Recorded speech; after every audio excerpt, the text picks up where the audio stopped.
तो आज हम बात करने वाले हैं प्रभाकर माचवे के उपन्यास आंखें मेरी बाकी उनका के बारे में।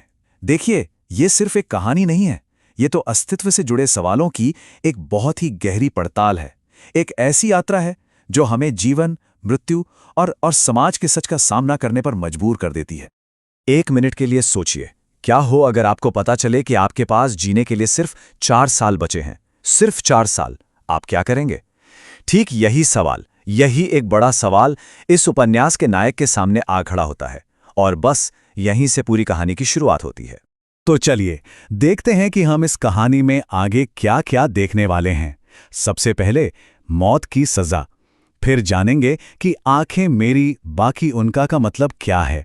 उसके बाद हम समाज का एक दौरा करेंगे, लेखक की व्यंग भरी आवाज को समझेंगे और आखिर में हम इंसान के अस्तित्व से जुड़े कुछ बड़े सवालों पर बात करेंगे। तो कहानी शुरू होती है एक खत से, एक ऐसा खत जो सब कुछ बदल देता है। सोचिए, एक चिट्ठी आती है और उसमें बस यही लिखा है, 4 बरस बाद आपकी मृत्यु हो जाएगी। और ये भविष्यवाणी किसी एरे गरे की नहीं है, बल्कि एक ऐसे ज्योतिषी की है जिसकी हर बात अब तक सच होती आई है। तो अचानक उस नायक के पूरे अनिश्चित जीवन में बस एक ही चीज पक्की हो जाती है, उसकी अपनी मौत। और जैसे उसे पता चलता है ना, वो सवालों के गहरे समुद्र में डूब जाता है। क्या मौत से कोई मोलभाव हो सकता है? मतलब जो काम 50 साल में नहीं हुआ, वो 4 साल में क्या हो जाएगा? क्या जिंदगी हमारे फैसलों से चलती है या फिर कोई बड़ी शक्ति है जो सब कुछ चला रही है? और अब इन बचे हुए 1460 दिनों का क्या किया जाए? यही सब सवाल उसे अंदर ही अंदर खाने लगते हैं। और इसी उथल पुथल के बीच वो एक बहुत बड़ा फैसला लेता है, एक ऐसा फैसला जो इस किताब के टाइटल आंखें मेरी बाकी उनका में छिपा है। ये जो टाइटल है ना, ये अकबर इलाहाबादी की एक बहुत मशहूर गजल से लिया गया है जो उन्होंने 1911 में लिखी थी। महफिल उनकी, साकी उनका, आंखें मेरी बाकी उनका। इसका मतलब क्या है? मतलब ये कि ये जो दुनिया की महफिल है, ये जो जाम पिलाने वाला है, सब कुछ दूसरों का है। मेरा क्या है? मेरा काम तो बस देखना है अपनी आंखों से। तो बस नायक जिंदगी के इस खेल में खिलाड़ी बनने के बजाय एक खामोश दर्शक बन जाता है। वो फैसला करता है कि अब वो कुछ नहीं करेगा, वो सिर्फ देखेगा, बिना किसी जजमेंट के। उसकी आंखें उसकी हैं, बाकी सब कुछ दुनिया का है। तो चलिए अब हम उसके साथ समाज के एक दौरे पर निकलते हैं। एक ऐसा दौरा जहां उसे वो सच दिखता है जिसे हम सब अक्सर अनदेखा कर देते हैं। और हाँ, इस सफर में वो अकेला नहीं है, उसके साथ एक रहस्यमयी साथी है जो खुद को यम कहता है। हाँ, वही मौत का देवता। उसकी यात्रा का पहला पड़ाव एक दरवाजे पर छिथड़ों में लिपटा एक बच्चा, एक छोटा सा बेनाम बच्चा। उसका कोई नाम नहीं, कोई पहचान नहीं, वो बस है। और उसका भविष्य, वो पूरी तरह से उस भीड़ की दया पर है जो उसे देख रही है। वहां से वो पहुंचता है एक प्राइमरी स्कूल में, लेकिन वो स्कूल कम और एक जेल ज्यादा लगता है, जहां टीचर बच्चों को डराकर धमकाकर पढ़ाते हैं। इतनी बेरुखी है कि एक प्यासे बच्चे को पानी पीने तक के लिए मना कर दिया जाता है।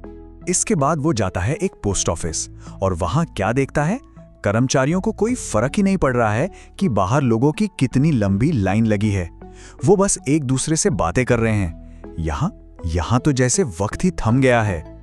और ये दौरा खत्म होता है एक अस्पताल में, एक ऐसी जगह जहां इंसानियत सच में दम तोड़ देती है।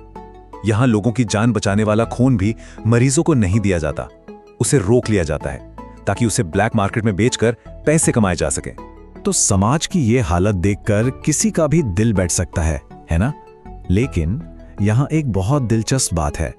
लेखक प्रभाकर माचवे इन भयानक चीजों को सिर्फ एक ट्रेजेडी की तरह नहीं दिखाते, वो इन पर एक बहुत तीखा व्यंग्य करते हैं। वो हमें दिखाते हैं कि समाज के आदर्श क्या हैं और हकीकत क्या है। जैसे लिखने को एक बहुत महान काम माना जाता है, सच की खोज, पर लेखक खुद पर ही तंज कसते हुए कहता है, मैं तो लेखक इसलिए बन गया क्योंकि मैं किसी और काम के लिए बहुत आलसी था। या फिर ये कि संस्थाएं जनता की भलाई के लिए होती हैं, पर असल में वो सिर्फ अपने फायदे का एक बहाना होती हैं।